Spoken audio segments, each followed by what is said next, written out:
but you can see the Marder 3 has an open crew compartment in the back. So mortar rounds and artillery, they would be pretty vulnerable. The Hetzer is buttoned up and it has armor all around, including the top. And you'll note that there's slopes on it. If you shoot it on a plate, let's say like 1 inch, you can also increase the armor protection by nearly 50%.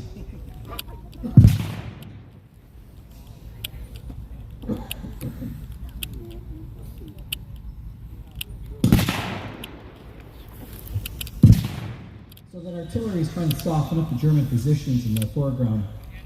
There are some Germans defending some of those forward positions, and if it gets a little too hot for them, they also run into a lot of resistance. They may have to evacuate that position to their secondary line on the east side of the field.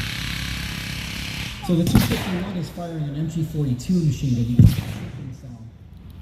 The zipping sound is because it fires 1,200 rounds per minute.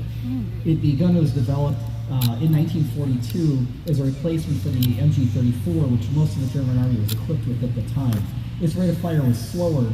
The MG42 had a faster change barrel, and you would think that they would want to conserve ammunition later in the war, but the reality was that all the German soldiers in the front line said that when there's somebody right between two positions, you have a split second to react to be able to hit the target. And they said, well, you know, if you could fire a lot more bullets downrange by increasing the rate of fire, that would actually help with being able to hit targets. And that is the reason why it has such a high rate of fire. The tank destroyers have run into American armor, and they've detected from the reconnaissance guys that are moving through the trenches that there's some issues with the large American force moving through. So it's not a probe in the line. So they're going to pull back and they're going to try to find a more defensive position where they can maybe hit the armor that comes through the stream. They're retreating. To ambush them from the flanks where the vehicles are most vulnerable. The strongest part of an armored vehicle or a tank is always the very front towards the enemy. And if you can keep the front always facing towards the enemy, it's like you can put a front section.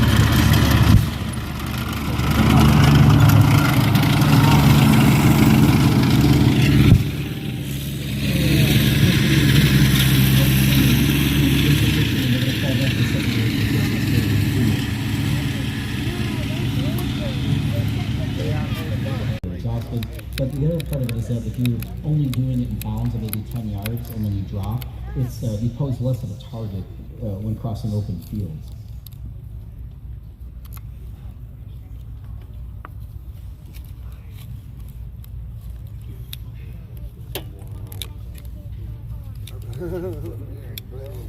Shit.